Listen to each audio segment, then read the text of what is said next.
오늘 우리에게 주시는 하나님의 말씀은 베드로전서 2장 9절에서 11절의 말씀입니다. 우리 한 절씩 교독하시고 11절은 함께 읽겠습니다.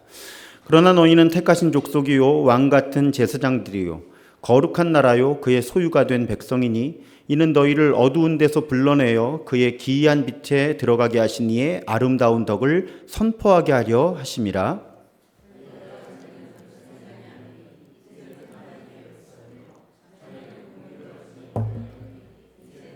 함께 읽습니다.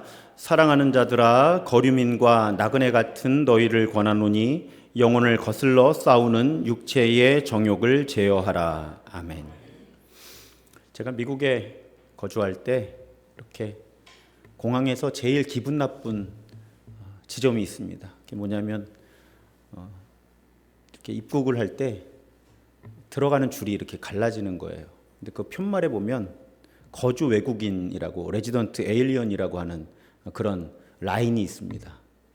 이 거주 외국인으로 우리가 번역하는 레지던트 에일리언이라는 건 어떤 사람들이냐면 미국이 아니라 다른 나라에서 태어난 사람들이에요.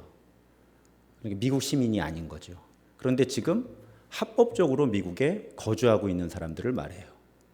그러니까 미국 시민이 아닌데 미국에서 살고 있는 사람들을 이 거주 외국인이라고 부르는 거죠. 우리에게는 아마 영주권자라고 하는 표현이 훨씬 더 익숙하실 겁니다.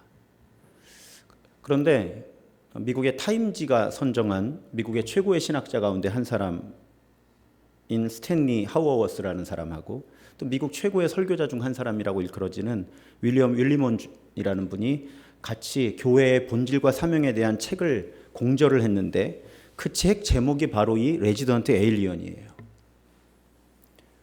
그 레지던트 에일리언이라는 제가 아까 거주 외국인이라고 번역했던 이 단어를 표현을 책 제목은 하나님의 나그네 된 백성 이렇게 번역을 했습니다. 우리 신분이 그렇다는 거예요. 여러분 우리 교회에 모인 사람들의 정체성은 이 땅의 시민들로 살아가고 있지만 본래 하나님 나라의 시민이라는 거죠. 이런 이중 국적자들이라는 거예요. 참 다양하게 표현할 수 있죠. 나그네라고 표현할 수도 있고 아까 말씀드렸던 대로 레지던트 에일리언 거주 외국인이라고 표현할 수도 있고 저는 이중 국적자라는 표현을 좋아합니다. 개인적으로. 우리 교회를 이루는 우리는 이중 국적자들이라는 거죠. 이 땅의 어떤 나라의 시민이면서 동시에 하나님 나라 시민을 살아야 되는 그 정체성이 우리에게는 있습니다. 오늘 본문이 사실은 우리 교회에서 굉장히 자주 인용되는 본문이에요. 오늘 본문이 바로 우리가 이중 국적자라는 것을 증언하는 본문이죠. 9절에 보면 택하신 족속이요 왕 같은 제사장들이요 거룩한 나라요 그의 소유된 백성. 오늘 요한계시록 본문도 예수께서 피로 우리를 사셔서 새로운 백성들을 만드셨다. 새로운 국민들을 만드셨다. 이제 이런 의미인데 오늘 9절 역시 그런 겁니다. 그래서 그런 신분을 11절에서 거류민과 나그네 같은 너희 이렇게 정리하는 거예요. 우리가 나그네다, 이중 국적자다, 거주 외국인이다, 돌아갈 땅이 있는 이주민들이다. 그것이 우리 크리스천들 교회의 정체성이라는 것입니다. 그래서 여러분 예수 그리스도를 통해 이 땅에는 새로운 나라가 세워진 거고요. 새로운 국적이 만들어진 거예요. 이전에는 존재하지 않던. 이중 국적자들의 공동체가 만들어진 거죠. 교회는 그런 이중 국적자들의 모임이에요. 요즘 여담이지만 그래서 이 땅에 찾아오는 이주민들을 환대해야 되는 겁니다. 어차피 우리도 이중 국적자거든요.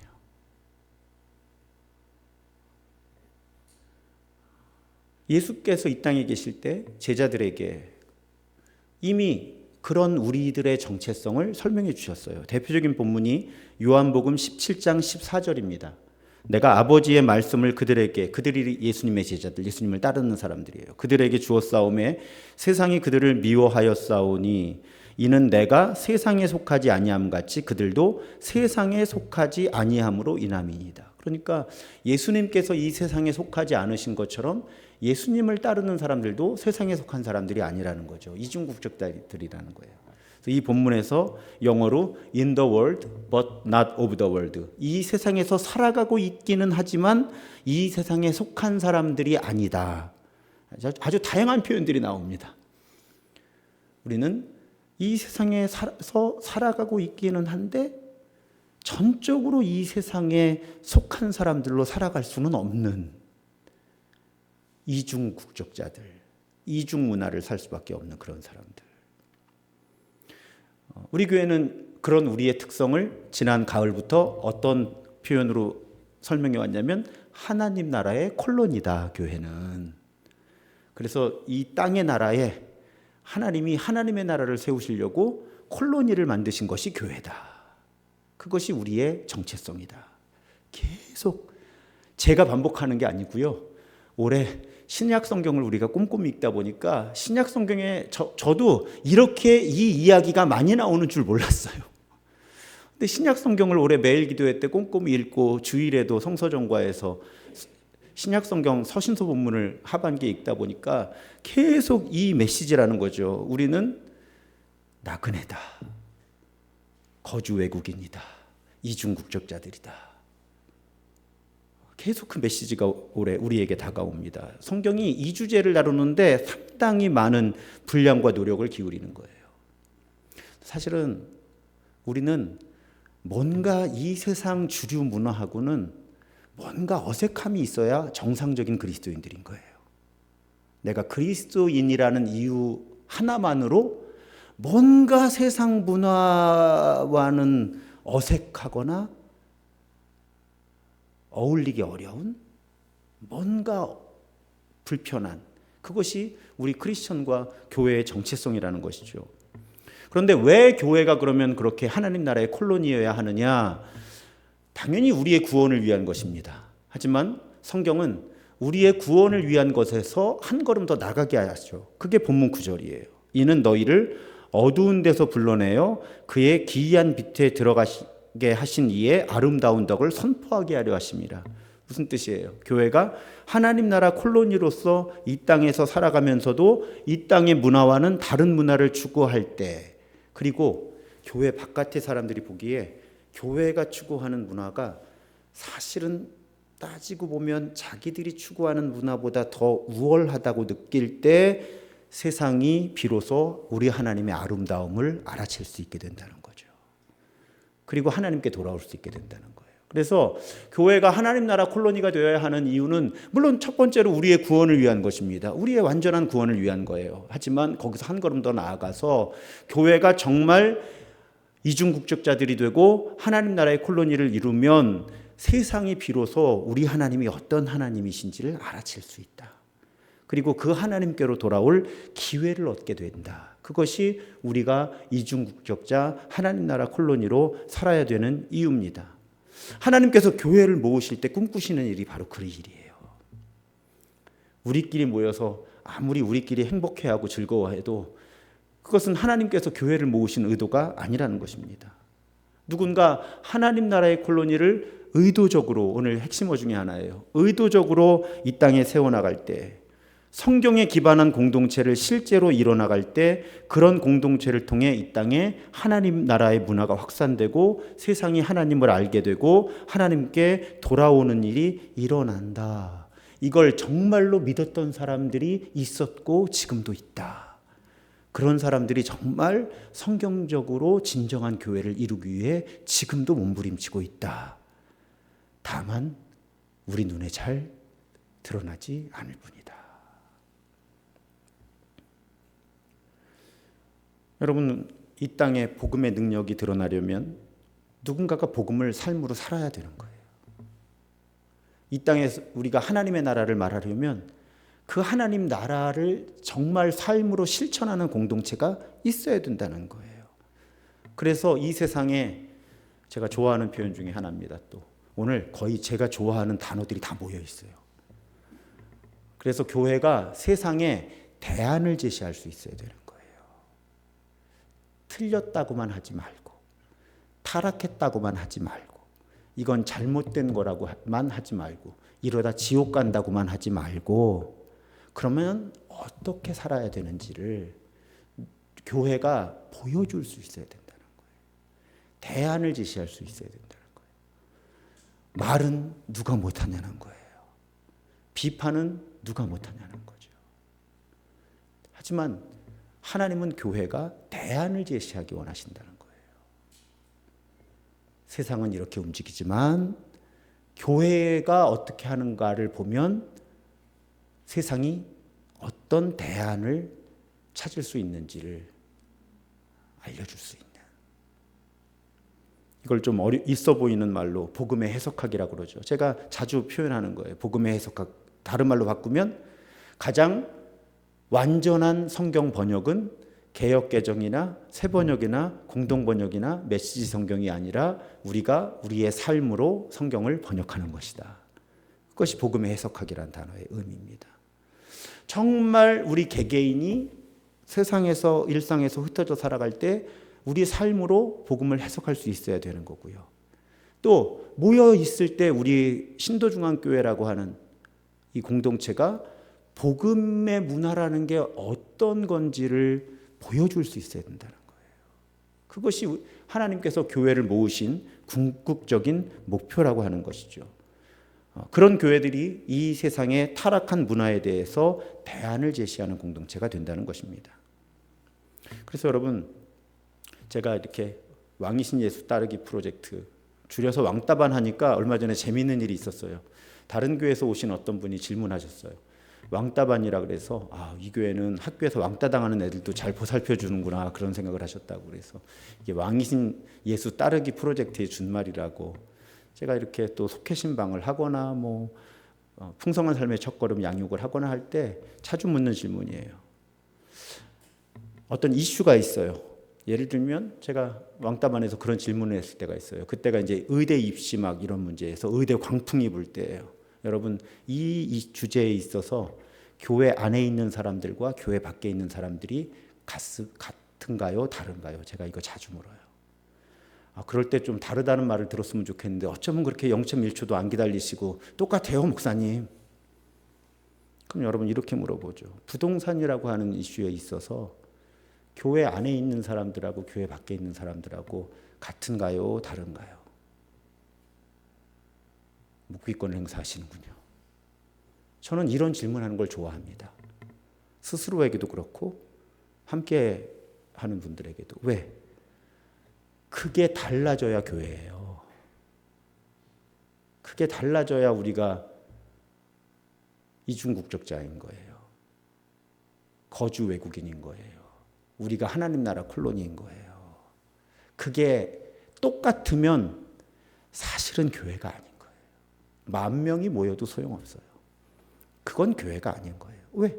성경이 교회는 하나님 나라의 콜로니라고 규정하고 있는데, 이중국적자들이라고 두 문화를 함께 살아가야 되는 사람들이라고 규정하고 있는데, 교회로 모여있는 사람들에게서 그런 문화적인 차이가 드러나지 않으면 교회가 아닌 거잖아요. 거기는 그냥 간판만 교회인 거지.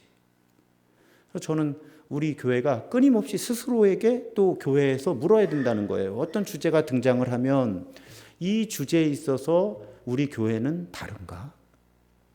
다르다면 얼마나 어떻게 다른가? 여러분, 이 질문을 놓치면 교회가 아니게 돼버릴 수 있는 거죠. 저에겐 그래서 매우 중요한 질문이에요. 만약에 새 가족이 우리 교회에 찾아왔어요. 그래서 등록을 할까 말까 고민을 해요. 그럴 때 그 새 가족에게 물어요. 정말 이 교회가 당신이 교회 밖에서 경험하던 문화하고 다른가요? 할 때 글쎄요, 별로 다른 걸 못 느끼겠는데요 하면 우린 교회가 아닌 거죠. 그냥 스스로 교인이라고 주장하는 사람들이 모여 있는 거죠. 여러분, 여기에 진지해야 돼요. 정말 우리 교회가 안 되면 안 된다니까요. 하나님이 그래서 교회를 만드신 거라니까요. 하나님 나라 콜로니로서의 모습을 세상에 보여주라고, 그렇게 살아가라고. 여러분, 이 질문은 치명적인 질문이에요. 우리한테는. 혹시 또 우리 교회와, 여기서 교회라는 건 우리 개개인을 포함합니다. 공동체와 개인을 다 포함하는 얘기예요. 우리 교회가 우리 교회 밖에 있는 누군가, 특별히 크리스천이 아닌 누군가 혹은 어떤 공동체와 이 일을 같이 할 때 정말 이 사람들이 역시 교회는 다르구나라고 말할 것인가? 여러분, 그 질문 놓치면 교회 아니에요. 아, 진짜 교회는 본래 저런 곳이구나. 제가 5년 반 동안 신도중앙교회 목회하면서 두어 번 있었습니다. 외부의 어떤 기관, 뭐 주민센터라든지 무슨 LH 공사라든지 어떤 기관하고 뭔가 이제 통화를 하면서 그런 말을 한 두세 번 들었던 기억이 있어요. 그 교회는 다르네요. 저에게는 가장 기억에 남는 순간이죠. 왜? 신도중앙교회가 교회구나. 세 번쯤 있어요, 정말. 목사님, 그 교회는 다르네요. 저도 이 일을 오래 했지만 그렇게 일 처리를 하는 교회는 처음 봤습니다. 한 세 번쯤 기억이 나는데 가장 담임 목사로서 교회가 자랑스럽고 뿌듯한 순간이죠. 왜? 그래야 교회니까. 제일 심각한 이야기는 뭐죠? 절대로 들어서는 안 되는, 교회 다니는 사람들이 더하다, 교회가 더하다, 더 이익을 얻으려고 움켜잡고, 더 이기려고 들고, 더 가지려고, 높아지려고. 그건 예수님의 방식이 아니니까요. 우리가 그 하나님 나라의 콜론이라고 하는 정체성, 이중국적자라고 하는 정체성, 이거 놓치면 큰일 나는 거예요. 그래서 여러분, 왜 우리 교회가 신수도원주의, 제가 그런 말씀드리면서 수도원 운동이나 수도원 규칙, 수도원 영성에 관심을 기울일까요? 이건 저의 관심이 아니라 사실은 한 30년 전부터 서구교회가 이런 흐름이 굉장히 강하게 작동하기 시작한 거예요. 왜 그랬을까요? 교회가 그 정체성을 상실했다는 비판 때문이에요. 스스로. 서구교회 자신들이 우리가 성경적인 교회의 모습에서 너무나 많이 벗어나 있구나. 적어도 누군가가 그렇게 느끼기 시작한 거죠. 그래서 교회에서는 답을 찾을 수가 없어. 모범 답안을. 교회에서는 어떤 모델을 찾을 수가 없어. 교회에서는 어떤 대안을 찾을 수 없어. 그럼 어떡하지? 어떡하지 하다가 관심을 기울이기 시작한 게 수도원 운동이었다는 거죠. 수도원도 타락했다니까요. 적어도 제가 지금 말씀드리는 건 수도원의 어떤 현실이 아니라 수도원 운동, 그 운동이 만들어낸 규칙, 또 추구했던 영성. 이걸 탐구하면, 여기서 교회 현실에 맞는 무엇인가를 배워오면 교회가 교회됨을 회복할 수 있지 않을까. 그래서 서구 교회들에게서 이런 움직임이 꽤 강하게 일어났다고. 제가 언젠가 말씀드렸을 거예요. 2004년, 5년, 6년, 벌써 20년 전이잖아요. 제가 유학 중에 썼던 석사과정 그 소논문이, 결론이 교회가 수도원으로부터 배워야만 한다였거든요. 그리고 2024년 올해 제가 신도중앙교회에서 그 기억을 다시 살린 거예요. 특히 이제 북미의 교회들이 받는 많은 비판은 교회가 복음으로 살아서, 아까 복음의 해석학이라고 말씀드렸잖아요. 복음으로 살아서 오히려 세상을 변화시키는 영향력을 줘야 되는데 오히려 교회가 사회의 판박이가 되었다. 그것이 이 북미의 교회가 받는 매우 심각한 비판인데 한국 교회가 북미 교회에서 너무 많이 배워와서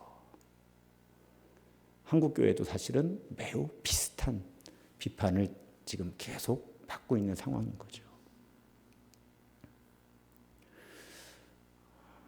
로드 드레어라고 하는 미국의 작가이자 문학평론가가 있어요. 이분이 미국의 세속화되는 과정을 이렇게 분석을 합니다. 미국 사회가 얼마나 빠르게 세속화되고 있는지, 그 상황만 분석한 게 아니라 그 사상적인 배경까지를 이렇게 분석을 해요. 교회들이 전통적으로 추구하던 가치관이 더 이상 작동하지 않는 사회가 되었다. 한때 미국이 그리스도교 국가였는데 이제 더 이상 교회의 전통적인 가치관이 사회에서 작동할 수 없게 되었다. 그 현실을 매우 슬퍼합니다. 동성애 이슈가 그 책에서 제일 큰 이슈예요. 동성애 문제. 왜 이렇게 되었을까? 이 로드 드레허는 정의주의라는 말을 쓰는데 이 책에서 무슨 뜻일까 하면 쉬워요. 무엇이 옳은 것인가의 기준이 개인이 되었다는 거예요. 그냥 내가 어떻게 느끼는가가 그럼 그게 맞아 이렇게 됐다는 거죠. 미국 사회가. 이걸 정의주의라는 말로 압축을 합니다. 예전에는 어느 정도 객관적인 규범이 있었다는 거예요. 사회에. 이 문제는 이것이 선한 것이다. 옳은 것이다. 또 이 도덕적인 선, 객관적으로 도덕적인 선이 존재했고 그 선을 실현하기 위한 어떤 실천, 행동 규칙들이 객관적으로 사회에 존재하고 있었는데 점점 이 세상의 사고의 흐름이 객관적인 선, 또 객관적인 진리 이런 것들은 부정하고 네가 옳다고 믿는 게 진리야. 네가 옳다고 믿는 바를 하면 그게 정답이야 라고 믿기 시작했다는 거죠.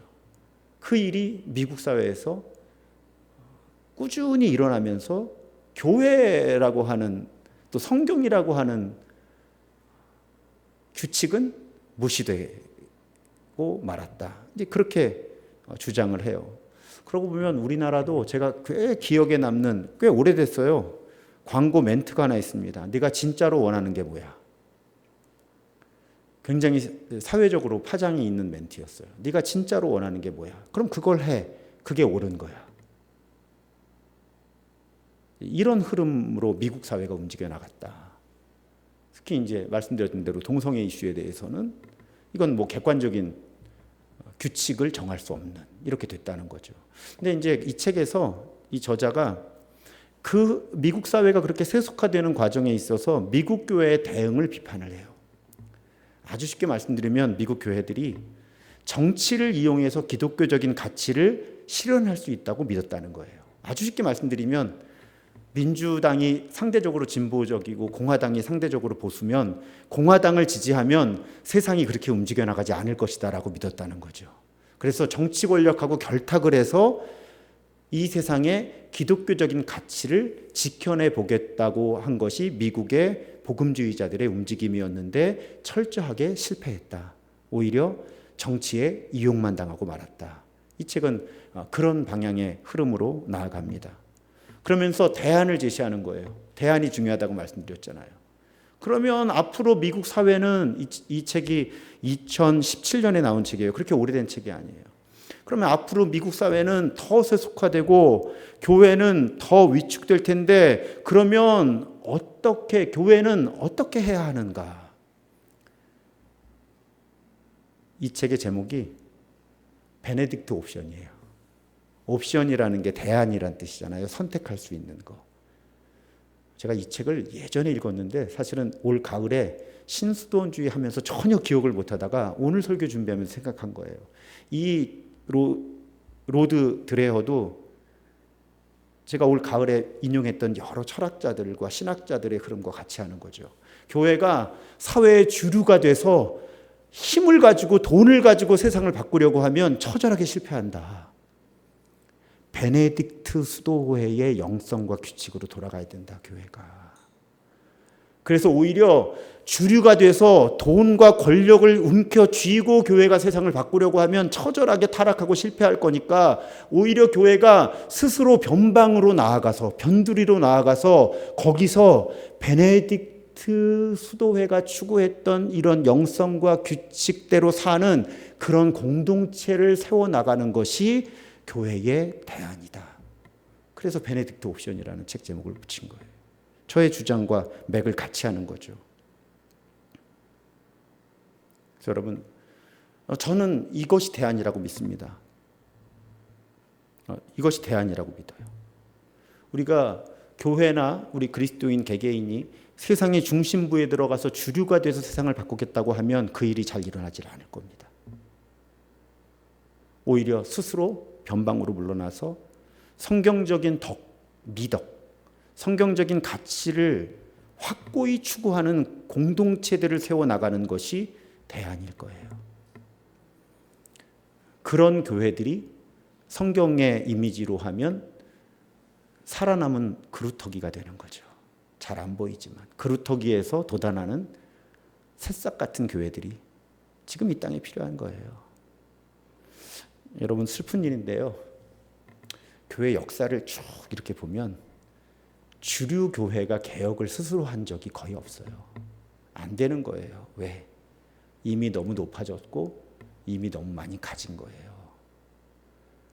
그래서 주류가 스스로를 개혁하는 건 너무 어려운 일이에요. 그러면 보통 개혁은 어떻게 일어나는가?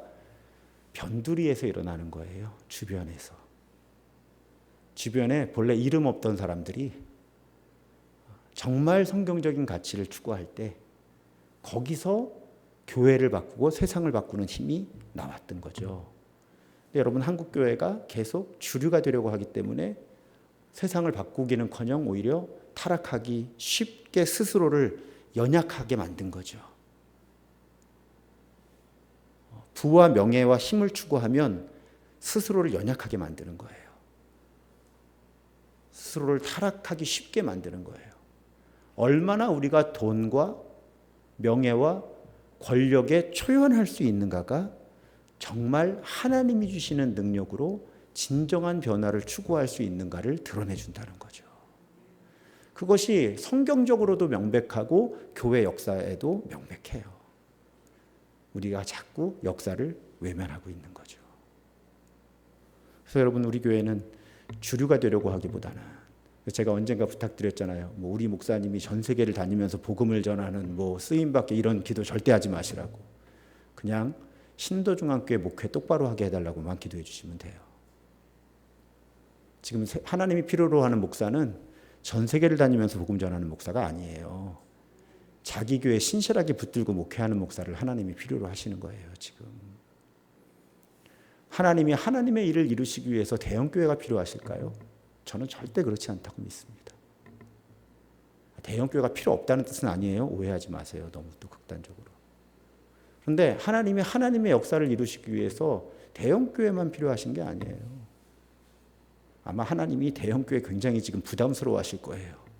이 사람들을 어떡하나. 좋은 것도 많은데 스스로가 너무 취약해져서. 우리 며칠 전에도 분당의 대형교회에서 교인 100명이 패싸움 했잖아요. 경찰 오고. 얼마나 슬퍼요. 하나님이 얼마나 부담스러우시겠어요. 이 큰 교회들.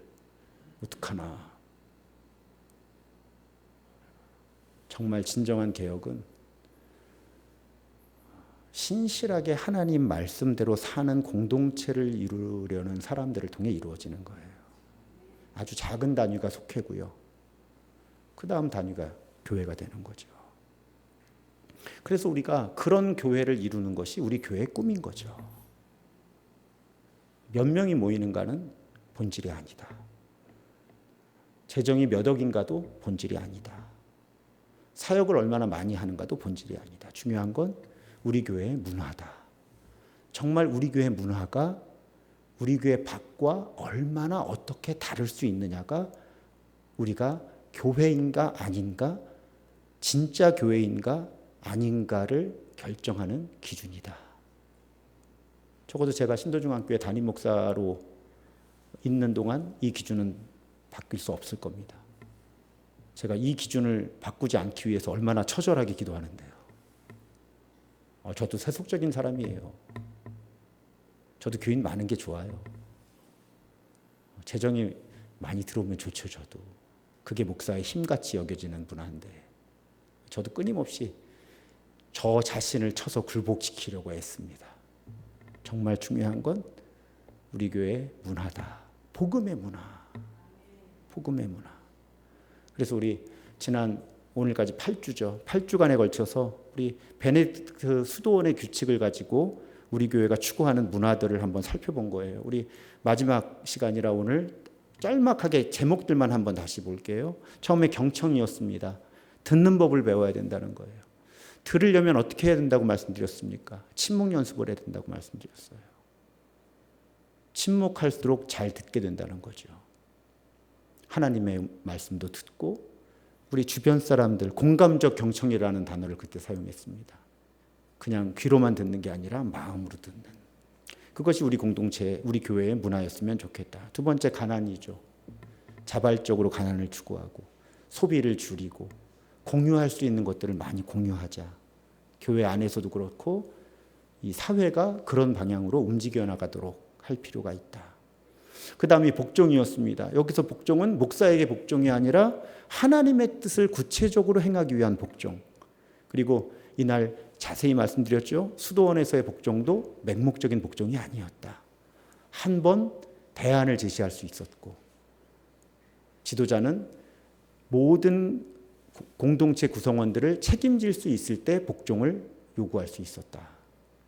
그 다음 겸손이었습니다. 겸손은 그냥 이 한 표현으로 정리가 되죠. 가면을 벗는 것이다.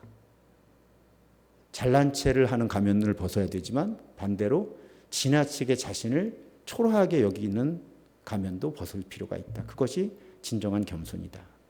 그 다음이 환대였습니다.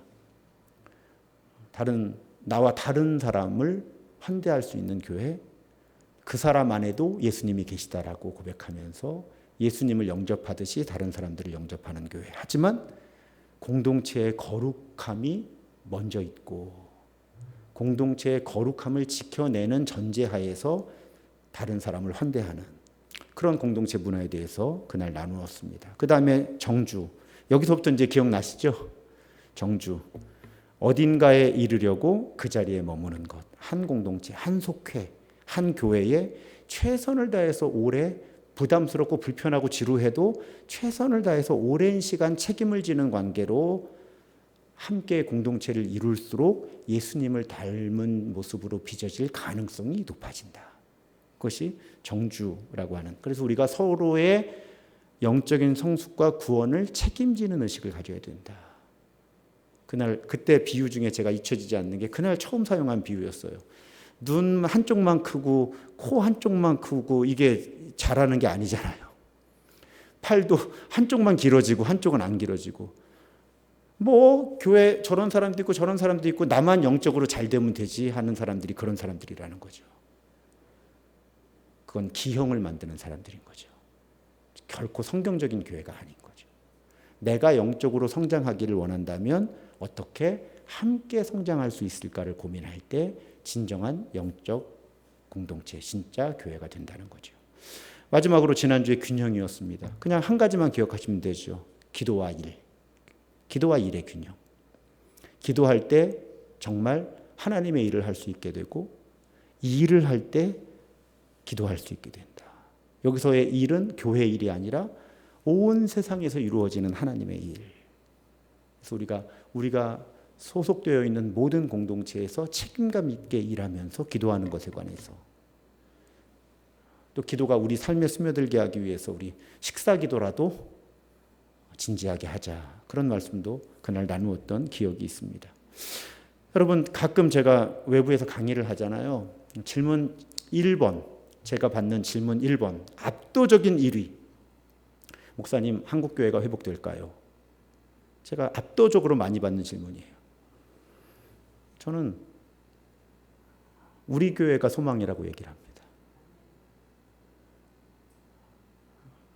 교회가 소망인 거예요. 어떤 교회? 다른 것 추구하지 않고 복음의 문화를 채우려고 애쓰는 교회.